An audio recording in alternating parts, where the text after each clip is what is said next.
जब ऑक्सीजन और हीलियम युक्त कंटेनरों को एक साथ संपीड़ित किया जाता है तो गैसें संकुचित होती हैं, जिससे अणु अधिक तीव्रता से टकराते हैं और तापमान बढ़ता है। आसपास की हवा के साथ ऊष्मा के आदान प्रदान के दौरान हीलियम धीरे धीरे तरल में बदल जाती है। एक बार जब कंटेनर के अंदर का स्थान बढ़ जाता है तो तापमान गिर जाता है और हीलियम तरल से गैस में वाष्पित हो जाती है।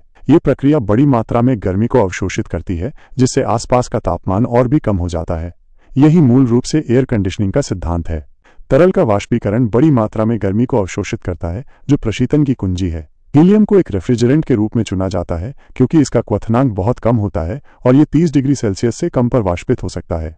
एक एयर कंडीशनर में एक कंप्रेशर होता है जो तापमान बढ़ा सकता है। 30 डिग्री सेल्सियस पर हीलियम कंप्रेशर से गुजरने के बाद 80 डिग्री सेल्सियस तक पहुंच जाती है। फिर ये उच्च तापमान वाली हीलियम कूलिंग कॉइल में बहती है और एक बाहरी पंखे द्वारा ठंडा होती है।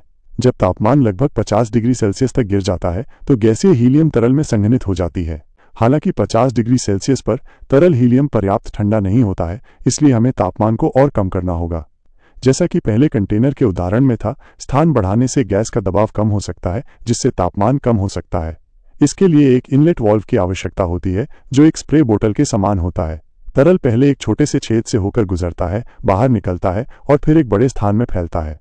दबाव में अचानक कमी के कारण तापमान भी गिर जाता है और 50 डिग्री सेल्सियस पर तरल हीलियम 60 डिग्री सेल्सियस पर एक तरल स्प्रे में बदल जाता है। ये कम तापमान वाला स्प्रे आंतरिक मशीन में घूमता है, जिससे हवा का तापमान कम होता है और फिर एक पवन टरबाइन ठंडी हवा बाहर निकालता है। हीलियम द्वारा गर्मी को अवशोषित करने के बाद इसका तापमान लगभग 30 डिग्री सेल्सियस पर लौट आता है।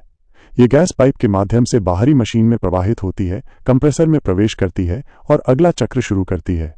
इस प्रकार हीलियम का तापमान बार बार बढ़ता और घटता है, जिससे एक उच्च तापमान चक्र पूरा होता है, जो एयर कंडीशनिंग का सिद्धांत है।